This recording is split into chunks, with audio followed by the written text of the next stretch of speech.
narrative agency. Don't tell me Kerala's first narrative agency launch ആയതുകൊണ്ട് നമുക്ക് ഇതിലും ഒരു narration set ചെയ്യണം. So, is there any automobile engineer in the house? ഉണ്ടോ? ഒരാൾ. Thank you bro. പേരെന്താ? രാം. ഈ കൂട്ടത്തിൽ കാർ ഓടിച്ചു വന്നവരാരൊക്കെ ഇന്നത്തെ function? Please raise your hands. ചേട്ടാ ഒരു മിനിറ്റ്.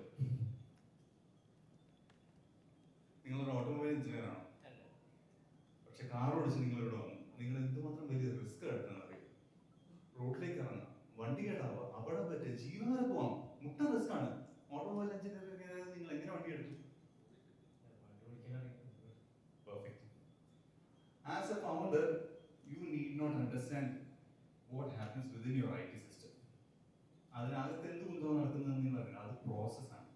നിങ്ങൾ അറിയേണ്ട സംഭവം ഇതിവിടെ എങ്ങനെ എത്തി ഇൻ ദ ഫസ്റ്റ് പ്ലേസ്, ഇതിന്റെ ആവശ്യമല്ല, ഇതെന്തിനാ ഉപയോഗിക്കുന്നത്, നിയമപരമായിട്ടുള്ള കാര്യങ്ങൾ പാലിക്കുന്നുണ്ടോ, ടെക്നോളജി അപ്ഡേറ്റ് വരുന്നുണ്ടോ, അത് പോളിസി. അതാണ് നിങ്ങൾ തീരുമാനിക്കുന്നത്. ഒരു ഫൗണ്ടർ തീരുമാനിക്കേണ്ട പോളിസിയിലെ ഏറ്റവും പ്രധാനപ്പെട്ട ഘടകം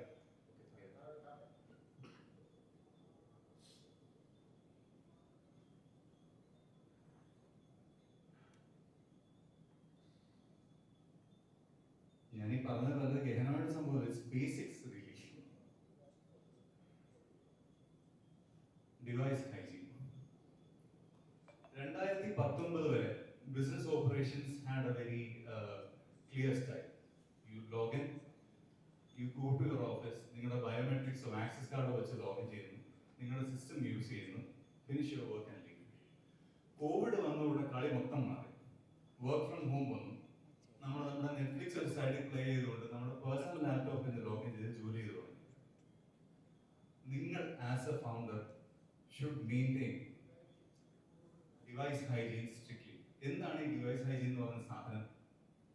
നിങ്ങളുടെ വർക്ക് നടത്തുന്ന മെഷീൻ, അത് നിങ്ങളുടെ പേഴ്സണൽ കമ്പ്യൂട്ടർ ആകാം, നമ്മുടെ സ്മാർട്ട് ഫോൺ മൊബൈലിൽ പറയുന്ന ഈ കമ്പ്യൂട്ടർ ആകാം. വർക്കിന് വേണ്ടി ഒരു ഡിവൈസ് നിങ്ങൾ മെയിൻറ്റെയിൻ ചെയ്തിരിക്കണം. അതിൽ യാതൊരു കാരണവശാലും പേഴ്സണൽ യൂസ് നടത്തരുത്. എന്നുവെച്ചാൽ നിങ്ങൾ ഉപയോഗിക്കുന്ന നിങ്ങളുടെ ഓഫീസ് ലാപ്ടോപ്പിൽ നിങ്ങളുടെ മകനോ മകളോ ഒരു ഗെയിം ആപ്പ് ഡൗൺലോഡ് ചെയ്യരുത്. നിങ്ങളുടെ ആ സിസ്റ്റത്തിലുള്ള പ്രോസസ്സും നിങ്ങളുടെ ആ സിസ്റ്റത്തിലുള്ള IT പാക്കറ്റും എല്ലാം വർക്കിന് വേണ്ടി ഡെഡിക്കേറ്റഡ് ആയിരിക്കണം. ഇതിങ്ങനെ പാലിക്കാതെ പോയ ഒരു മേജർ, ഇപ്പൊ ഡീറ്റെയിൽ പറയുന്നില്ല, ഒരു ഉദാഹരണം പറഞ്ഞ് ഫിനിഷ് ചെയ്യാം. ബേസിക്കലി ഇത്രയേ ഉള്ളൂ. നിങ്ങളുടെ ഡിവൈസസ് സെപ്പറേറ്റ് ആയിരിക്കണം. നിങ്ങളുടെ പേഴ്സണൽ യൂസിനൊന്ന്, നിങ്ങളുടെ വർക്കിന്റെ യൂസിനൊന്ന്. ഡൗൺലോഡ് ചെയ്തത് സൂക്ഷിച്ചു വേണം. അതുപോലെ യാതൊരു കാരണവശാലും പൈറേറ്റ് സോഫ്റ്റ്വെയർ ഉപയോഗിക്കരുത്. മലയാളത്തിൽ ഒരു ചൊല്ലുണ്ട്, അല്പലാഭം പെരും ചെയ്ത്. ഇംഗ്ലീഷിൽ പറയുകയാണെങ്കിൽ buy cheap buy twice. We cut corners by downloading pirate software. അത് ചെയ്യരുത്, യാതൊരു കാരണവശാലും ചെയ്യരുത്. നിങ്ങൾ എത്ര ചെറിയ ബിസിനസ്സും ആവട്ടെ, എത്ര വലിയ ബിസിനസ്സും ആവട്ടെ, പൈറേറ്റ് സോഫ്റ്റ്വെയർ ഡൗൺലോഡ് ചെയ്ത് ഇല്ലീഗൽ ആണെന്നുള്ളത് നമുക്ക് ഒഴിവാക്കാം. അത് നിങ്ങൾക്ക് വരുന്ന ബിസിനസ് നഷ്ടം ഒരുപക്ഷെ നിങ്ങളുടെ ജീവിതത്തിനെ ബാധിക്കുന്നതായിരിക്കും. പറയാൻ പറ്റില്ല. ഈ കമ്പനി പറ്റി അറിയാവുന്നവരാരുണ്ട്? Schneider electric. ഈ ചേട്ടനോട് സംസാരിക്കാനേ നേരുള്ളൂ. കുറെ പ്രോഡക്ട്സ് ഉണ്ട്. ഈ BMS ബിൽഡിംഗ് മാനേജ്മെന്റ് സിസ്റ്റംസ് പല വലിയ സൊല്യൂഷൻസ് പ്രൊവൈഡ്. ലോകത്തിലെ എനർജി ഇൻഫ്രാസ്ട്രക്ചറിന്റെ നട്ടലായ ചില കമ്പനികളിലൊന്നാണ്. ഈ അടുത്ത് ഒരു മൊത്തം പ്രശ്നം, ഇവരുടെ മൊത്തം IT ബാക്കപ്പും റാൻസം വെയർ എന്ന് പറയുന്ന മാൽവെയറും ഉണ്ട് ലോക്കായി. സംഭവം എന്താ പറ്റിയെന്ന് വെച്ചാൽ, ബാംഗ്ലൂരുള്ള ഇവരുടെ ഒരു എംപ്ലോയി ഒരു അഡോബി പ്രീമിയറിന്റെ ഒരു ക്രാക്ഡ് വെർഷൻ, ഒരു പൈററ്റ് വെർഷൻ ഓഫീസ് കമ്പ്യൂട്ടറിൽ ഡൗൺലോഡ് ചെയ്തു. ഓഫീസ് കമ്പ്യൂട്ടർ ഡൗൺലോഡ് എന്ന് പറഞ്ഞാൽ പേഴ്സണൽ കമ്പ്യൂട്ടർ ഡൗൺലോഡ് ചെയ്ത് പെൻഡ്രൈവ് മൂലം ഓഫീസ് കമ്പ്യൂട്ടറിലോട്ട് മാറ്റി. അവിടെ തന്നെ ഡിവൈസ് ഹൈജീൻ പാടിപ്പോയി. ഒന്ന്, അയാളുടെ പേഴ്സണൽ ഡിവൈസുമായിട്ട് ഓഫീസ് കമ്പ്യൂട്ടർ കണക്ട് ചെയ്തു. രണ്ട്, പൈറേറ്റഡ് സോഫ്റ്റ്വെയർ ഡൗൺലോഡ് ചെയ്തു. ഒറ്റ രാത്രി കൊണ്ട് ഇവരുടെ IT ബാക്കപ്പ് മൊത്തം തിരിച്ചതായി. They had a good team, so they could get back everything. പക്ഷേ ഇതേ സ്ഥാനത്ത് ഒരു ചെറിയ കമ്പനി ആയിരിക്കും, അവരുടെ ഡേറ്റ ബാക്കപ്പ് ഇല്ലാതെ, അവർക്ക് വലിയ റിസോഴ്സസ് ഇല്ലാതെ നശിച്ചേനെ, അതോടെ തീർന്നേനെ ബിസിനസ്. ഇതിന്റെ എല്ലാ ഉത്തരവാദിത്തം വന്നു വീണേനെ ഫൗണ്ടർ എടുത്തോളൂ. കാര്യം ഒരു കമ്പനിയുടെ ഫേസും ഒരു കമ്പനിയുടെ ലീഗൽ റെസ്പോൺസിബിലിറ്റിയും ഒരു ഫൗണ്ടറിന് ഉണ്ടെങ്കിൽ he or she is the face of the company, he or she has to face the consequences of this. രണ്ടാമത്തെ ബേസിക് തത്വം വൾനറബിലിറ്റി മാനേജ്മെന്റ്. ഇത് വൾനറബിലിറ്റി എന്താണെന്ന് അറിയാമോ? ഓരോ സോഫ്റ്റ്വെയറിനും ഒരു സോഫ്റ്റ്വെയർ ഫുൾ പ്രൂഫ് അല്ല, പെർഫെക്റ്റ് അല്ല. പ്രവർത്തിക്കുമ്പോൾ തോറും അതിന്റെ ചില കുറവുകൾ, ചില ഫോൾട്ടുകൾ പുറത്തു വരും. അത് മാനുഫാക്ചർ ചെയ്യുന്ന കമ്പനിയും വളരെ പതുക്കെ അറിയത്തുള്ളൂ. ഈ സാധനത്തിന് വേറൊരു പേരുണ്ട്, പാച്ചിങ്. നിങ്ങളുടെ IT സിസ്റ്റം നിങ്ങളുടെ ശരിയാണെന്ന് വിചാരിക്കുക. അല്ലെങ്കിൽ ഒരു വണ്ടിയാണെന്ന് വിചാരിക്കുക. അതിന്റെ ടയറിന് ഒരു പഞ്ചർ പറ്റി, ഒടുവിൽ we patch the puncture, right? ഇതുപോലെ നമ്മുടെ IT സിസ്റ്റത്തിൽ വരുന്ന പങ്ക്ചറുകളാണ് വൾനറബിലിറ്റീസ്. അതിനെ സമയാസമയത്ത് ഇതിന്റെ പ്രൊഡ്യൂസേഴ്സ് അറിഞ്ഞിട്ട് പാച്ചുകൾ ഇഷ്യൂ ചെയ്യും. പാച്ചിങ് നിങ്ങളുടെ ജോലിയല്ല, അതിനുവേണ്ടി നിങ്ങൾ ടെക്നീഷ്യനെ ഹയർ ചെയ്യുന്നുണ്ട്. നിങ്ങളുടെ ജോലി ഈ പാച്ചിങ് നടത്തുന്നു എന്ന് ഉറപ്പാക്കുന്നതാണ്. അതിന് നിങ്ങളുടെ ഈ പറഞ്ഞ ഡിവൈസിലുള്ള സോഫ്റ്റ്വെയർ ഏതാണെന്ന് നല്ല ബോധ്യം വേണം. നിങ്ങളുടെ ഇമെയിൽ നമ്മുടെ സോഹോ ആണോ ചെയ്യുന്നത്, അതോ ജിമെയിൽ ആണോ ചെയ്യുന്നത്, അതോ MSN ആണോ? അതിന് MSN ആണെങ്കിൽ മൈക്രോസോഫ്റ്റിന്റെ ഏതൊക്കെ വേർഷനാണ് ഉപയോഗിക്കുന്നത്, വേർഷൻ ഉപയോഗിക്കുന്നുണ്ടെങ്കിൽ അതിന്റെ അപ്ഡേറ്റുകൾ കൃത്യമായിട്ട് വരുന്നുണ്ടോ? അതൊന്ന് ട്രാക്ക് ചെയ്യേണ്ടത് ഫൗണ്ടറുടെ ഉത്തരവാദിത്വം തന്നെയാണ്. വൾനറബിലിറ്റി മാനേജ്മെന്റിൽ യാതൊരു കോംപ്രമൈസും വരുത്തരുത്. ഇതാണ് ബേസിക് തത്വം നമ്പർ 2. ഇനി പരമപ്രധാനമായിട്ടുള്ള, ഇനിയുള്ള കാലത്ത് നിങ്ങളുടെ ബിസിനസ് ഓപ്പറേഷന്റെ ഭാഗമായി തന്നെ നിൽക്കേണ്ട ഒരു പ്രോസസ്സാണ് ആക്സസ് കൺട്രോൾ. ആക്സസ് കൺട്രോൾ എന്ന് പറയുന്നത് സംഭവം ഇത്രയേ ഉള്ളൂ. നിങ്ങളുടെ ഓഫീസ് സിസ്റ്റം, അതിലെ നിങ്ങളുടെ കമ്പനി ഡേറ്റ, അതിലെ നിങ്ങളുടെ ക്ലയന്റ് ഇൻഫർമേഷൻ ആര് എപ്പോ എവിടെ നിന്ന് ഏത് സമയത്ത് ആക്സസ് ചെയ്യുന്നു എന്നുള്ളത് നിങ്ങൾ അറിഞ്ഞിരിക്കണം. ആക്സസ് ചെയ്യാൻ പാടില്ലാത്ത ഒരു മനുഷ്യൻ അത് ആക്സസ് ചെയ്യുന്നുണ്ടെങ്കിൽ ആ നിമിഷം അത് നിർത്താൻ നിങ്ങൾക്ക് കഴിഞ്ഞിരിക്കണം. രണ്ടാമത്, ഇപ്പം ഈ അടുത്ത് ഇവിടെ AI ഏജന്റുകൾ ആരെങ്കിലും യൂസ് ചെയ്യുന്നുണ്ട് നിങ്ങളുടെ ബിസിനസ് പ്രോസസ്സിൽ? മാർക്കറ്റിംഗ് ഉൾപ്പെടെ എല്ലാത്തിലും ഇപ്പൊ AI ഏജന്റുകൾ കയറുന്നുണ്ട്. പ്ലീസ് ചുരുക്കം ചിലവാക്കണം എന്ന് പറയാം. എന്താ ചെയ്യുന്നത്? സോ ഞങ്ങളുടെ മാർക്കറ്റിംഗ് ഏജൻസിയാണ് റൺ ചെയ്യുന്നത്. ഓൾമോസ്റ്റ് 35 to 40 ക്ലയൻസ് ഉണ്ട്. ഞങ്ങൾക്ക് ആക്സലർ എന്ന് പറഞ്ഞിട്ടൊരു ERP ആൻഡ് CRM ടൂൾ ഉണ്ട്. ഞങ്ങൾ അതിനെ ബിൽഡ് ചെയ്തതാണ്. എല്ലാ കസ്റ്റമേഴ്സും യൂസ് ചെയ്യുന്നത്. അതിൻ്റെ അകത്ത് ഞങ്ങൾ മാർക്കറ്റിംഗ് ഓട്ടോമേഷൻ ഏജന്റിക് AI വെച്ചിട്ടാണ് യൂസ് ചെയ്യുന്നത് കംപ്ലീറ്റ്ലി. സോ കൂടുതൽ പറയുകയാണെങ്കിൽ അതിൻ്റെ സൈബർ സെക്യൂരിറ്റി മേജറായിട്ട് ആക്സസും പറഞ്ഞ പോലെ സൈബർ സെക്യൂരിറ്റി മെയിനായിട്ടൊരു കാര്യമാണ്. പക്ഷേ ഞങ്ങൾ അതിന് കെയർഫുൾ ആയിട്ടുള്ള മെഷേഴ്സ് ഒക്കെ ഉണ്ട്, ബാക്കപ്സ് ഉണ്ട്, hygiene checks frequently 15 days hygiene checks ഉണ്ട്. അതിനായിട്ടുള്ള സിസ്റ്റംസ് ഓൾറെഡി ബിൽഡ് ചെയ്ത് വെച്ചിട്ടുണ്ട്. അത് I think 60% of that will happens through AI തന്നെ ചെയ്യും. അതിന് പക്ഷേ സമ്മറി റിപ്പോർട്ട്സ് ഓട്ടോ ജനറേറ്റ് ആയിട്ട് നമുക്ക് വരും. താങ്ക്സ്. ലോകത്തെ 90% പല പല ഏജൻസികളും പലപ്പോഴായിട്ട് കണ്ടുപിടിച്ചിട്ടുണ്ട്. 90% സൈബർ സെക്യൂരിറ്റി പ്രശ്നങ്ങളും തുടങ്ങി വെക്കുന്നത് ഒരു കോംപ്രമൈസ് ഐഡന്റിറ്റി എന്നാണ്. നിങ്ങളുടെ ഒരു എംപ്ലോയിയെ കോംപ്രമൈസ് ചെയ്താൽ ആ എംപ്ലോയി ഹാൻഡിൽ ചെയ്യുന്ന പ്രോസസ്സിന്റെ വിവരങ്ങൾ പുറത്തു പോകും. പക്ഷെ AI ഏജന്റിന്റെ കളി അതല്ല. പല ലെവലുകളിലുള്ള പ്രോസസ് വർക്ക് പ്രോസസ് ചെയ്യുന്ന ഒരു സോഫ്റ്റ്വെയർ ആണ് AI ഏജന്റ്. ആ സോഫ്റ്റ്വെയറിനെ ഏതെങ്കിലും ഒരു രാജ്യത്ത് ആരെങ്കിലും ഒന്ന് കോംപ്രമൈസ് ചെയ്ത് കഴിഞ്ഞാൽ അത് യൂസ് ചെയ്യുന്ന സകല റിസ്കിലാണ്. അപ്പോൾ നിങ്ങൾ ഈ AI ഏജന്റ് എന്ന് പറഞ്ഞാൽ non human identity, human identity ഏതൊക്കെ പ്രോസസ്സ് എപ്പോഴൊക്കെ ആക്സസ് ചെയ്യുന്നു എന്നുള്ളത് നിങ്ങൾ കണ്ടുവേണം. ഇത് ഒരു IT ഇഷ്യൂ അല്ല എനിമോർ. കാലം മാറി. AI ഏജന്റ് കോഡുകൾ വന്നതുകൊണ്ട് കാലം മാറി. നിങ്ങളുടെ ബിസിനസ് ഡേറ്റ, നിങ്ങളുടെ ക്ലയന്റ് ഇൻഫർമേഷൻ, നിങ്ങളുടെ പ്രൊപ്പറേറ്ററി ഇൻഫർമേഷൻ ആര് എവിടെ എങ്ങനെ ആക്സസ് ചെയ്യുന്നു എന്നുള്ളത് നിങ്ങൾ അറിഞ്ഞിരിക്കണം. ആക്സസ് കൺട്രോൾ എന്നുള്ളത് ഇനി ഒരു സൈബർ സെക്യൂരിറ്റി അല്ല, ഒരു ബിസിനസ് പ്രോസസ്സാണ്. ഇത് മൂന്നും കൃത്യമായി നിങ്ങൾ അറിഞ്ഞിരിക്കണം.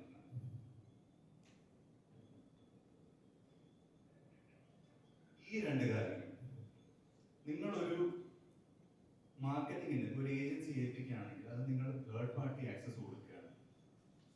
പ്രോസസ് ഇപ്പം എടുത്ത് പറയാൻ കാരണം നമ്മൾ പല IT ബാങ്ക് യൂസ് ചെയ്യുന്നവരെടുത്തിരിക്കുന്നത് ഗൂഗിൾ വെച്ച് ജിമെയിൽ സർവീസസ് യൂസ് ചെയ്യുന്നവരുണ്ട്.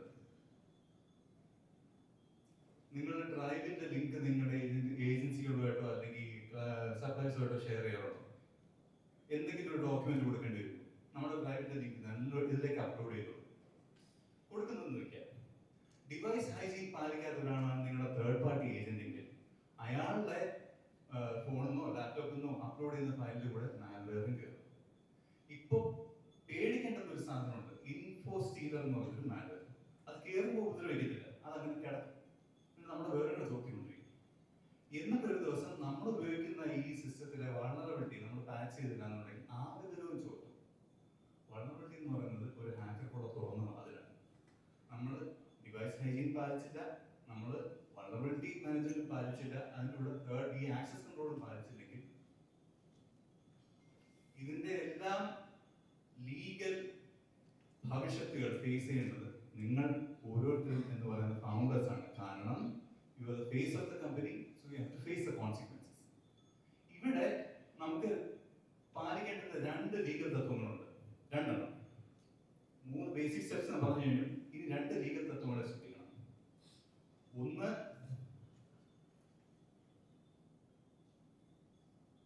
പറയാം ആദ്യം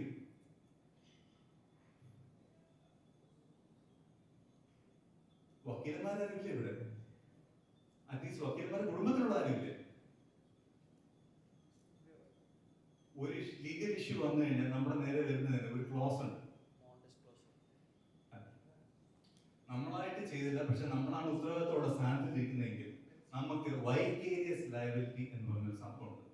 വൈക്കേരിയസ് ലയബിലിറ്റി ഇപ്പോ 2020 സോളാർ വിൻസ് എന്ന് പറഞ്ഞൊരു IT സെക്യൂരിറ്റി കമ്പനിയാണ്.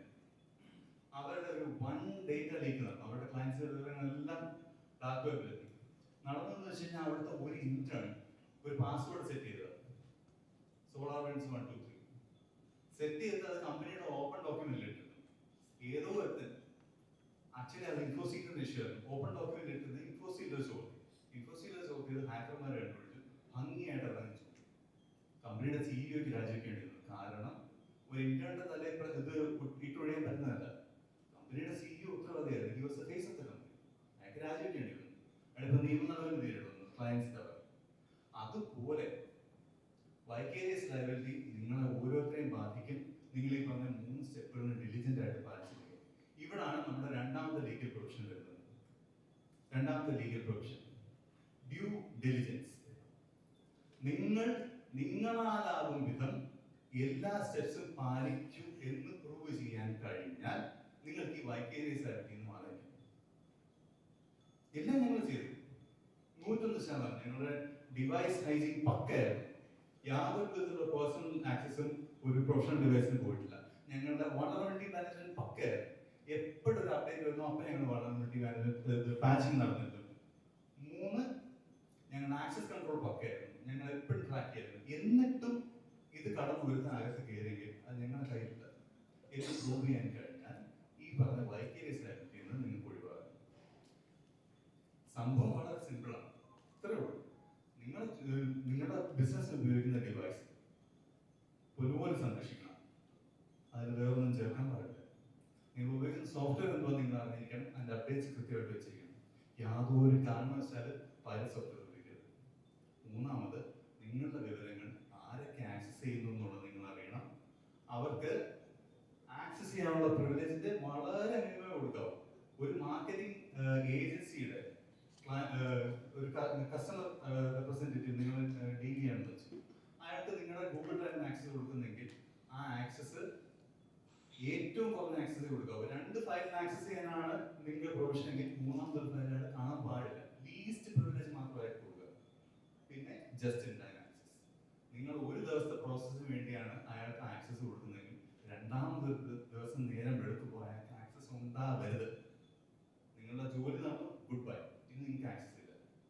ഇത് 2 ഉറപ്പാക്കുക. Have A safe day. ഈ ഒരു പ്രസന്റേഷൻ നിങ്ങൾക്ക് ഇഷ്ടപ്പെട്ടെന്ന് വിചാരിക്കുന്നു. ഇത് നിങ്ങൾ IT ഔട്ട്പുട്ടിനെ ചെറുതായിട്ട് മാറ്റാൻ കഴിഞ്ഞാൽ നിങ്ങൾക്ക് അത് വളരെ വലിയ കാര്യമാണ്. Thank you.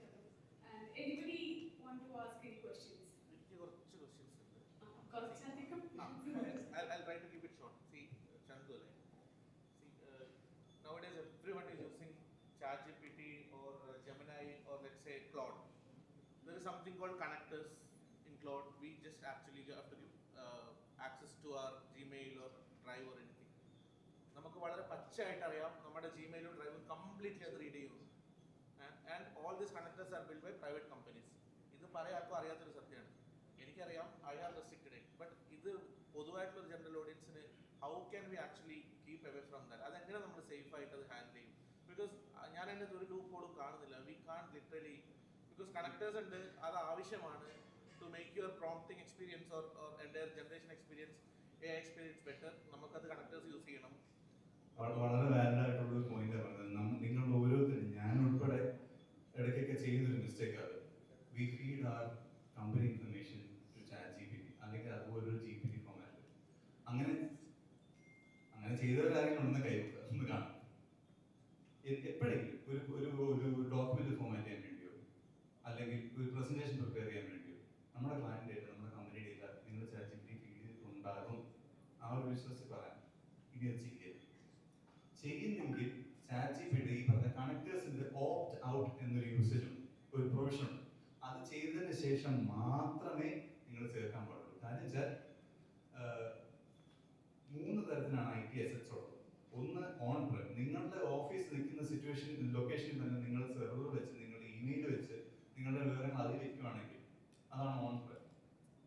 അവിടെ ഒരാൾ ഫിസിക്കലി കയറി ചെന്ന് ഇത് പെൻ ഡ്രൈവ് പ്ലഗ് ചെയ്തോ അല്ലെങ്കിൽ നിങ്ങളുടെ ആക്സസ് ഹാക്ക് ചെയ്തോ എടുക്കാൻ പറ്റും. 2 ക്ലൗഡ്, നിങ്ങൾ ജിമെയിൽ സൂട്ടാണ് ഉപയോഗിക്കുന്നതെന്ന് വെക്കുക, ഇമെയിലിന് വേണ്ടി അല്ലെങ്കിൽ മറ്റു പ്രോസസ്സസിന് വേണ്ടി. ഗൂഗിൾ എന്തായാലും നിങ്ങളുടെ വിവരങ്ങൾ അറിയാം. പക്ഷെ രണ്ടാമതൊരാൾക്ക് അറിയണമെങ്കിൽ നിങ്ങളുടെ ആക്സസ് ഡീറ്റെയിൽ അത് ചുണ്ടിയേ പറ്റും. ChatGPT അങ്ങനെയല്ല.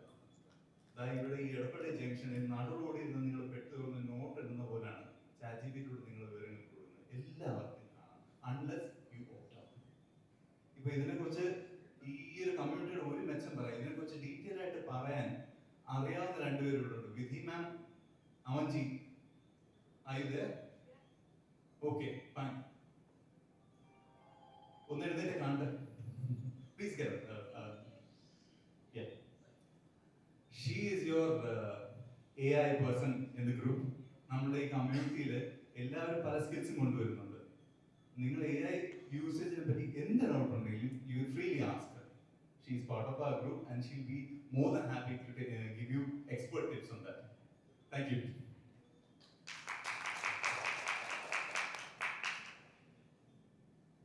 Any other questions? ഇപ്പോൾ സാറ് ഇവിടെ ഇൻട്രൊഡ്യൂസ് ചെയ്തത് ഓട്ടോമോട്ടീവ് എഞ്ചിനീയർ ഒന്നാം ചോദിച്ചതാണ്. അപ്പം ശരിക്കും നമ്മൾ ഓട്ടോമോട്ടീവ് സെക്ടറിനെ പറ്റി സംസാരിച്ചില്ല. ശരിക്കും ഡിവൈസുകളെ പറ്റി ചിന്തിച്ചു, മൊബൈൽ ഫോൺ, ലാപ്ടോപ്പിനെ പറ്റി.